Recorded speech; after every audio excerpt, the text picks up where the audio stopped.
తాకట్టులో ఉన్న బంగారాన్ని విడిపించి ఆ రోజున్న మార్కెట్ ధర కట్టి మిగిలిన డబ్బును మీకు అందిస్తుంది ఎస్వీఎస్ గోల్డ్.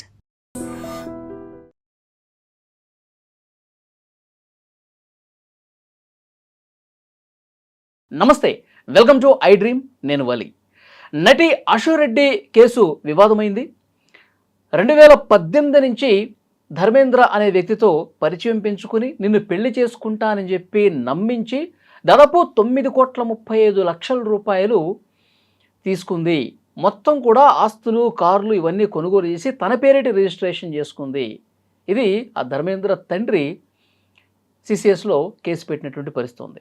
దీని గురించి మనం మాట్లాడదాం. ప్రస్తుతం నాతో పాటు స్టూడియోలో ఉన్నారు అనలిస్ట్ కృష్ణకుమారి గారు. మేడంతో మాట్లాడదాం. నమస్తే మేడం. నమస్తే మేడం, నటి అశురెడ్డి వివాదం మీరు కూడా చూస్తుంటారు, పొద్దు నుంచి అన్ని ఛానల్స్లో కూడా వస్తుంది. కోట్లు మేడం, దాదాపు 10 కోట్ల రూపాయలు. అసలు ఏం జరిగిందంటారు? జరగడం ఏమీ లేదు. ఇదొక మోసం, ఆర్థిక నేరము, మోసము, కుట్ర ఇవన్నీ కలగలిపి పెట్టుంటారు అక్కడ కేసు. చూద్దాం ఏమవుతుందో అని వీళ్ళకు ఉంది. ఎట్లయినా మేము డబ్బులు తీసుకోగలము, మేము ఇచ్చింది వైట్ ట్రాన్సాక్షన్ అనే నమ్మకం వాళ్ళకు ఉంది. ఈలోపు ఏదో ఒక లాబీ జరగకపోద్దా? ఏం చేస్తారంట మహా అయితే అన్న లెవెల్లో వాళ్ళు ఉన్నారు. చాలా సింపుల్గా ఆవిడ ఒక నిన్న వీడియో ఒకటి రిలీజ్ చేసింది కదా, ఏవేవో వార్తలు రాస్తున్నారు నా గురించి. అసలు మీకు ఎవరు చెప్పారు ఇవన్నీ? ఎందుకు మీ ఇష్టారీతిని మాట్లాడేస్తే సరిపోద్దా? ఎవరు మాట్లాడబోకండి, జాగ్రత్త, షటప్ అన్నట్టు పెట్టింది. యాక్షన్ తీసుకుంటాము, షటప్ అని పెట్టింది. ఇప్పుడు అతని దగ్గర నుంచి 9.5 కోట్లు గుడిచప్పుడు కాకుండా తీసుకున్నంత ఈజీ కాదు అందరి నోర్లు మూయించాలి అంటే. ఏం పనులు ఇవి? పాప వాళ్ళ నాన్న చూస్తే చాలా బాధ వేసింది నిన్న. నాకైతే ఏమి తెలియదండి, అతనితోటి పెళ్లి సంబంధం అనే మాట అయితే నాకు తెలుసు, మాకు కాల్ చేశారు, వాళ్ళు వచ్చారు, వాళ్ళ గురించి ఎంక్వైరీ చేస్తే మాకు వాళ్ళ ప్రొఫైల్ నచ్చలేదు, అందుకని వద్దులే అనుకున్నాము. కానీ వీళ్ళు ఇలా మాట్లాడుకుని ఇలా పరిచయం పెంచుకుని ఇట్లా డబ్బులు లావాదేవీలు చేసుకుంటున్నారనే సంగతి నాకు తెలియదు, ఎందుకంటే నేను వాళ్ళతోటి ఉండను, నేను తీసుకోలేదు. ఇవన్నీ తెలిసింది మటుకు వాళ్ళ అమ్మకే తెలుసు. అశు అమాయకురాలు, అశుకేం తెలియదు అని ఒక తండ్రిగా ఆయన ఆ భార్య వల్ల ఈ పిల్లలు ఇలా అయిపోయారు. చక్కగా చదువుకుని మంచి ఉద్యోగాలు చేసుకుంటా ప్రొఫెషనల్స్గా అవ్వాల్సిన ఆడపిల్లలు ఇలా ఈ ఫ్యాషన్ వరల్డ్కి అలవాటు పడిపోయి ఈ తల్లే ఇలాంటి కార్యక్రమాలు చేసింది, ఈ సినిమా పిచ్చి ఇదంతా ఎక్కిచ్చింది పిల్లలకి అనే ఒక బాధ ఆ తండ్రి గొంతులో ధ్వనించింది. కొంచెం వెనకబాటుగా ఉన్నప్పటికీ మాటలు, ఆడపిల్ల మీద చెడు పేరు వస్తే తల్లే సమాధానం చెప్పాలి, మగపిల్లోడి మీద వస్తే తండ్రి చెప్తాడు, ఇలాంటి మాటలేవో కొన్ని కాస్త గందరగోళం మాటలు ఉన్నప్పటికీ ఆయనలో ఉన్న బాధని నేనైతే చూడగలిగాను. చాలా బాధ అనిపించింది. అన్నీ ఎలా చెప్పుకుంటామండి. ఆమె బిగ్ బాస్ లోకి వెళ్ళిన దగ్గర నుంచి కూడా అసలు పూర్తిగా బిగ్ బాస్కి వెళ్ళక ముందు మా ఆవిడతో మాట్లాడుతుండేదాన్ని. బిగ్ బాస్కి వెళ్ళిన దగ్గర నుంచి మా ఆవిడతో నాకు అసలు సంబంధాలే లేవు, ఆవిడ మా దగ్గర ఉండదు. సరే ఎక్కడన్నా ఉన్నాయి, ఆడపిల్లల దగ్గర తల్లి ఉంటే మంచిది కదా అని చెప్పి అనుకున్నాము. నేనే అప్పుడప్పుడు వెళ్తుంటాను, వెళ్ళినా నాకేమన్నా పనులున్నా నేను లాడ్జిలో అది ఉండి నేను చూసుకుంటాను తప్పితే వాళ్ళు ఉన్న చోటకు కూడా నేను వెళ్ళను అని ఆ పాప ఆయన చెప్తూ ఉంటే ఇండస్ట్రీ వాతావరణం అసలు అసలు నాకు సరిపడే విషయాలు కాదు. బిగ్ బాస్, ఇండస్ట్రీ, ఫ్యాషన్ వాళ్ళు ఎంతకీ చక్కగా తెలివైన పిల్లలు, బాగా చదువుకున్నారు, క్యాంపస్ సెలక్షన్స్లో ఉద్యోగాలు వచ్చినాయి, ఎంఎస్లు చేశారు, వాళ్ళ భవిష్యత్తు బాగుంటుంది అనుకున్నాను. పైగా ఇప్పుడు ఈ ధర్మేంద్ర కుటుంబం గురించి ఆయన ఎంక్వైరీ చేసి కూడా వాళ్ళు కాల్మనీ కేసు ఉందంట వాళ్ళపైన, ఇతనికి పెళ్ళి అయిందంట, ఇతను విడాకులు తీసుకోబోతున్న కోర్టులో కేసు నడుస్తుందంట, ఇవన్నీ తెలిసి వద్దనుకున్నాము అన్నాడు. అదే ఇంకొక అతను అనుకోండి, వీళ్ళ దగ్గర డబ్బులు బాగానే ఉన్నాయి, పర్వాలేదు, ఎలా అయితే ఏమైందిలే అనుకునేవాళ్ళు. కానీ ఆయన ఆ అబ్బాయికి పెళ్ళయింది, విడాకులు అనేసరికి అతను నా కూతురికి ఏం కష్టాలు ఉంటాయో అని ఒక తండ్రిగా బాగానే ఆలోచించి సంబంధం వద్దనుకున్నాడు. కానీ వీళ్ళు మటుకు బంగారు బాత్ దొరికింది ఇంతే చాలన్నట్లు వీళ్ళు బాగా, వీళ్ళ ట్రాక్ రికార్డ్ బాగాలేకపోయినా కంటిన్యూ చేశారంటే డబ్బు ఆశే క్లారిటీ క్లియర్గా తెలిసిపోతుంది ఇక్కడ. మీకు రెండో డౌటే అక్కర్లేదు, ఆ అబ్బాయి దగ్గర డబ్బులు ఉన్నాయి. ఫస్ట్ ఒక 70 లక్షలు తీసుకున్నారు, నేనేదో ఆ చదువుకి వాటికి అప్పులేనివి అని చెప్పి కట్టడానికి అని చెప్పి తీసుకున్నారు. తీసుకొని ఆ 70 లక్షలు తీసుకున్నాక పెళ్లి చేసుకోను అనడం మొదలెడితే అతను ఆ 70 లక్షలు నాకు ఇచ్చేయమనంటే అదేదో హేమ కూడా మధ్యవర్తిత్వం చేసిందన్నారు. ఏదో మొత్తానికి ఆ 70 లక్షలు కూడా ఇవ్వాల. మళ్ళీ తర్వాత ఎలాగో వీళ్ళు ప్యాచప్ అయ్యారు. ప్యాచప్ అయ్యి మళ్ళీ కలిసి తిరగడం మొదలెట్టారు. అతను డబ్బులు ఇస్తున్నాడు, ఈవిడ ఇక్కడ ఇప్పుడు బహుశా నేను అనుకోవటం ఇద్దరి పేరుతోనూ వెళ్ళా తీసుకోమని అని అతను డబ్బులు పంపించుంటాడు. ఈమె తన పేరుతో తీసుకుందంట. కారు కూడా అతను పంపించిన డబ్బులతోటే తన కారు కొనుక్కుందంట, నగలు కొనుక్కుందంట. సరే ఏది ఏమైనా డబ్బులు ఇవ్వాల్సిన మాట వాస్తవం. ఇప్పుడు ఈమె ఆయన్ని పెళ్లి చేసుకుంటే ఏ గొడవ లేదు. మళ్ళీ పైగా అతను ఈమె పెళ్లి చేసుకోదు అనే వాతావరణం వచ్చేసింది, అతనికి అర్థమైపోయింది. అర్థమైనమ్మటే డబ్బులు ఇచ్చేయమని అడుగుతుంటే నేను చచ్చిపోతాను అని 2 సార్లు సూసైడ్ అటెంప్ట్ చేసింది అని చెప్పి చెప్తున్నారు. అది ఎంతవరకు వాస్తవం? నేను నీ పేరు రాసి చచ్చిపోతాను అని కూడా బెదిరించిందంట. అవన్నీ కూడా వాళ్ళు కంప్లైంట్లో రాశారు. ఇది చాలా కీలకమైన పాయింట్. చచ్చిపోతాను అని బెదిరించడం చూసారా, అది చాలా బ్లాక్మెయిలింగ్ కిందకు వస్తుంది. అదొకటి.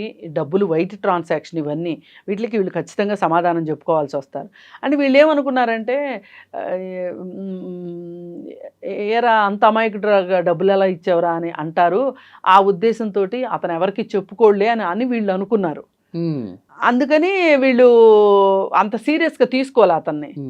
కానీ కథ అడ్డం తిరిగింది. ఇప్పుడు ఎప్పుడైతే వీళ్ళు మేము నేను పెళ్లి చేసుకోనని ఈ అమ్మాయి కరాఖండిగా చెప్తుందో, డబ్బుల గురించి అడిగినప్పుడు చచ్చిపోతానని అలా ఎప్పుడైతే బెదిరిస్తుందో, ఇక అతనికి కూడా ఆశపోయింది ఈ అమ్మాయి మీద. పైగా ఈ అమ్మాయికి ఇంకెవరో కొత్త బాయ్ ఫ్రెండ్ కూడా ఉన్నాడంట. ఇవన్నీ చూసి ఇక అతను అడిగాడు. ఇక ఇలా కాదులే అని చెప్పి కేసు పెట్టారు. ఇప్పుడు ఎఫ్ఐఆర్ అయింది. దాంట్లో క్లియర్ కట్గా డబ్బులు ఎప్పుడెప్పుడు ఎలా ఇచ్చింది, ఏ బ్యాంకుకి ట్రాన్స్ఫర్ చేసింది అన్నీ ఉన్నాయి. మరి వీళ్ళు ఖచ్చితంగా ఇప్పుడు ఈమె తీసుకుంటమే కాకుండా వీళ్ళ అక్క కూడా ఒక 50 లక్షలు తీసుకుందంట.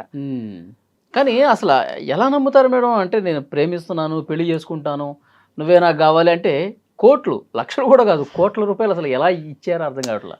ఏదైనానండి, వాళ్ళు ఇచ్చారు, వీళ్ళు తీసుకున్నారు. వీళ్ళిద్దరి మధ్యలో ఒకళ్ళనొకళ్ళు నమ్మారని అనుకుందాం. మొదట ఈమె కూడా నమ్మే ఉండొచ్చు, అంటే నిజాయితీగానే ఉండొచ్చు. తర్వాత ఏదో ఒక రీజన్స్, ఏది ఏమైనా మోసం చేయడం తప్పు. ఇప్పుడు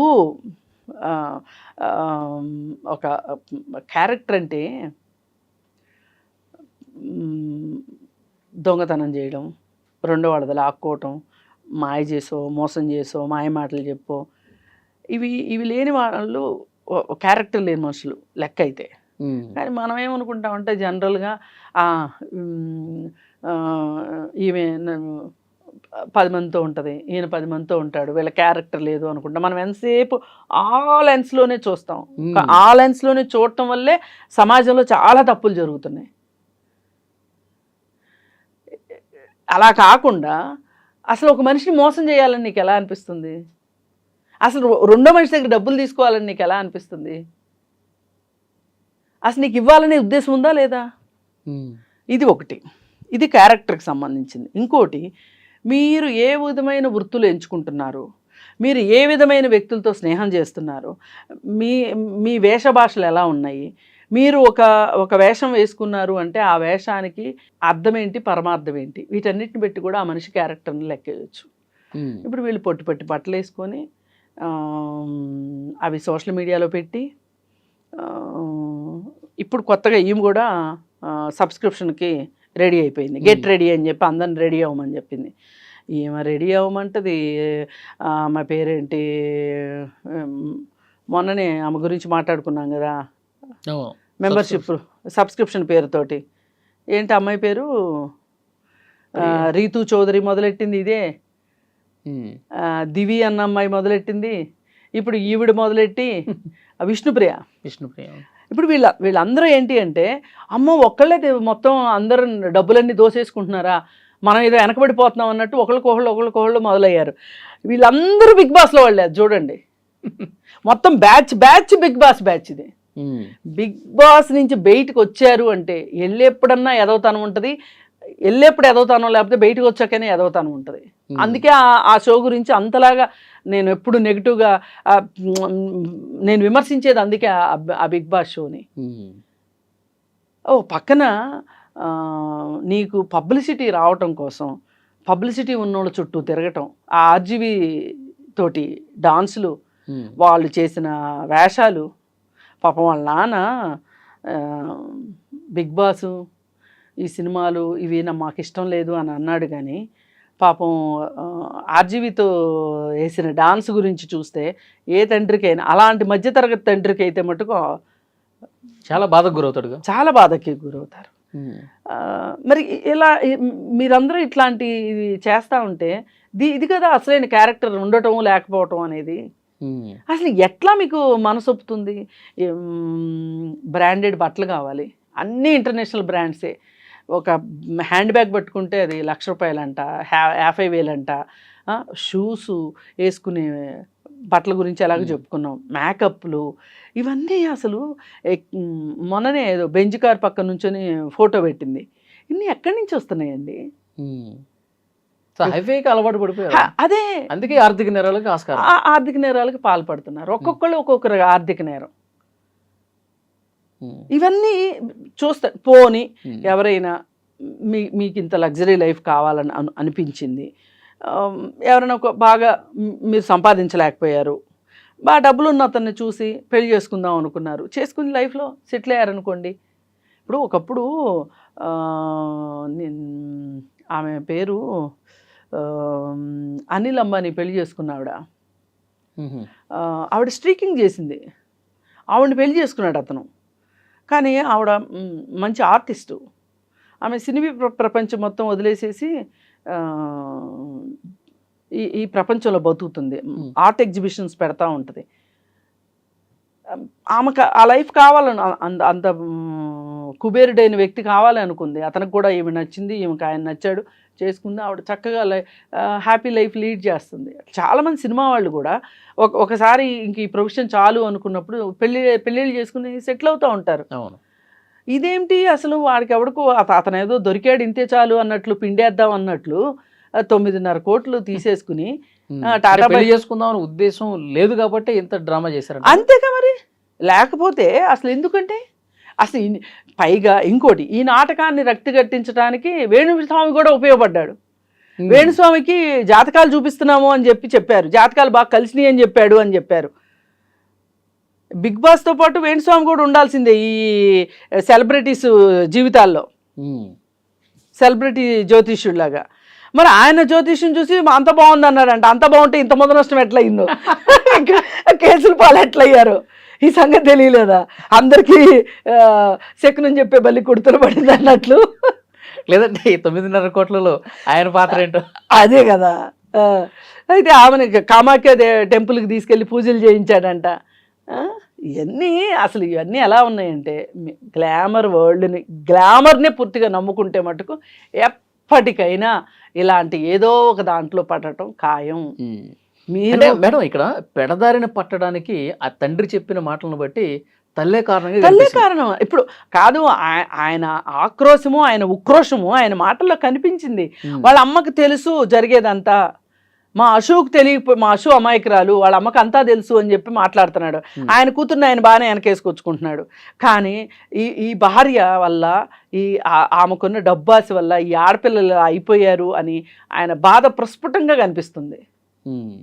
నిజంగా అండి, అంత బాగా చదువుకున్న పిల్లలు, ఫారిన్ కూడా వెళ్ళి ఉద్యోగాలు వచ్చేంత పరిస్థితి ఉన్న పిల్లలు, ఉద్యోగాలు చేసిన పిల్లలు ఈ గ్లామర్ ప్రపంచానికి రాకపోతే గనక చక్కగా మంచి ప్రొఫెషనల్స్గా జాబ్ చేసుకుంటా, చూడడానికి గుడ్ లుకింగ్, మంచి ఉద్యోగం ఉంది కాబట్టి చక్కగా మంచి మ్యాచ్ వచ్చి పెళ్లి చేసుకుంటే బాగుండేది కదా. ఇప్పుడు చూడండి, నేనేమి గ్లామర్ వరల్డ్ని తప్పు పట్టట్లే, మీరు గ్లామర్ వరల్డ్లో కూడా మిమ్మల్ని మీరు నిరూపించుకోవచ్చు, కళామ తల్లికి సేవ చేయొచ్చు, కాదని ఎవరు అనట్లా. కానీ ఈ కళామ తల్లి చెప్పలేదుగా ఇట్లాంటి మోసాలు చేయమని, ఆర్థిక నేరాలు చేయమని కళామ తల్లి చెప్పలేదుగా. అవును, ఇది నటనకు సంబంధించిన వ్యవహారం కాదు. ఇది కేవలం గ్లామర్నే నమ్ముకుంటే, స్కిన్ షోనే నమ్ముకుంటే వచ్చే ఫలితం ఈ విధంగా ఉంటుంది. ఈ విధంగా ఉంటుంది. Yeah. మనం ముందే డిసైడ్ చేసుకోవాలి. మనం మన స్ట్రెంగ్త్ ఏంటి, మన వీక్నెస్ ఏంటి, మన స్ట్రెంగ్త్ ఎక్కడుంది, దాని ప్రకారం వెళ్ళాల్సిందే తప్పితే ఇలా గ్లామర్ వాళ్ళు కావాలి అనుకుని వెళితే ఇలాగే అవుతుంది. రేపేదో మీడియా ముందుకు కూడా వచ్చి ప్రెస్ మీట్ పెడతాము అన్నీ చెప్తాము అంటున్నారండి. ఇప్పుడు ఈలోపు ఇలాంటి హై ప్రొఫైల్ కేసుల్లో ఎవరో ఒకళ్ళు పరిష్కారం చేస్తారు. పోయినసారి ఏదో విఫల ప్రయత్నం హేమ చేసినప్పటికీ కూడా ఇప్పుడు ఎవరో ఒకళ్ళు ప్రయత్నం చేసి సరే ఇప్పుడు నువ్వు సరే మేకప్లకో బట్టలకో బూట్లకో బ్యాగులకో అయిపోయిన ఖర్చులు అయిపోయినాయి, పబ్బులకి పార్టీలకి వాటికి అయిపోవాల్సినవి అయిపోయినాయి. సరే ఇప్పుడు ఏమున్నాయి నీ దగ్గర? ఉన్నాయన్నీ ఇచ్చేస్తా, వాళ్ళు కేసు వాపస్ తీసుకుంటారు. వాళ్ళు కూడా ఏంటంటే చచ్చినోడి పెళ్ళికి వచ్చిందే కట్నం, వీళ్ళ దగ్గర సగం ఏదన్నా రిటర్న్ వచ్చినా చాలు అనుకుంటారు. ఇప్పుడు ఈ జలసాలకి 1 కోటి 2 కోట్లు పోయినా కానీ మిగతా అయితే ఏమంటే కారుల రూపంలోనో ఇంటి రూపంలోనో ఉంటాయి కదా, బంగారం రూపంలోనో అవి ఇచ్చేసారనుకోండి. అది చెప్తుంది కదా, చచ్చినోడి పెళ్ళికి వచ్చిందే కట్నం. మరి ఏం చేస్తారు? ఇరుక్కున్నాక ఇకిలించాల్సిందే. ఇప్పుడు వాళ్ళ పరిస్థితి అలా ఉంది. ఇప్పుడు మరి ఇంత జరిగిన తర్వాత అసలు వీళ్ళకి రేపొద్దున వీళ్ళకి అవకాశాలు ఏంటి? ఇప్పుడు ఆ పెద్ద అమ్మాయి కూడా 50 లక్షలు తీసుకుని ఏం చేసిందో, ఆ అమ్మాయి మంచిగా ఉద్యోగం చేసుకునే అమ్మాయి అంట. అమ్మాయి గురించి కూడా చెప్తా ఉన్నాడు కదా, అసలు ఆమెకు అవసరమే లేదు, నమ్మలేకపోతున్నాను అని చెప్తున్నాడు. చూద్దాం మేడం, CCS లో ఆల్రెడీ కేసు నమోదైంది కాబట్టి ఏం జరుగుతుందని ఇప్పుడు ఏదైనా మధ్యవర్తుల ద్వారా పరిష్కారం అయిపోయి సెటిల్ అయిందా సంతోషం, లేదా కానీ సామాన్య ప్రజానీకంలో ఎవరికైనా సరే ఈ గ్లామర్ వరల్డ్ పట్ల ఒక ఆశ కానీ ఆసక్తి కానీ ఇట్లాంటివి ఉంటే గనక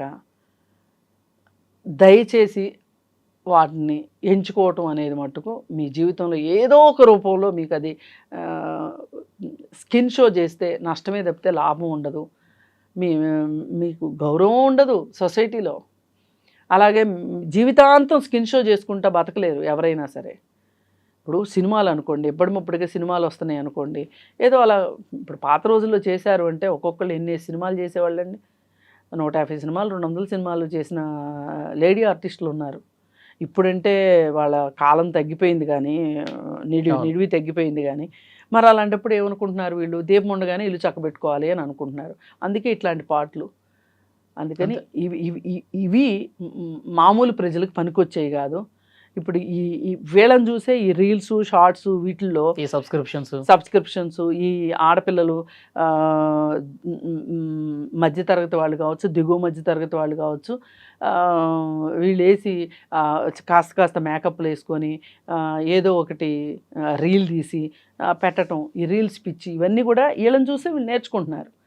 అందుకని ఇది కాదు, మంచిగా చదువుకోవాలి. లేదు చదువు రాకపోతే కాయ కష్టం చేసుకునైనా బతకాల్సిందే తప్పితే ఇలాంటివి కరెక్ట్ కాదు అని తెలుసుకోవాలి. ఇట్లాంటి వాళ్ళని చూసైనా సరే బుద్ధి తెచ్చుకోవాలని కోరుకుంటున్నాను. Thank you very much. Thank you.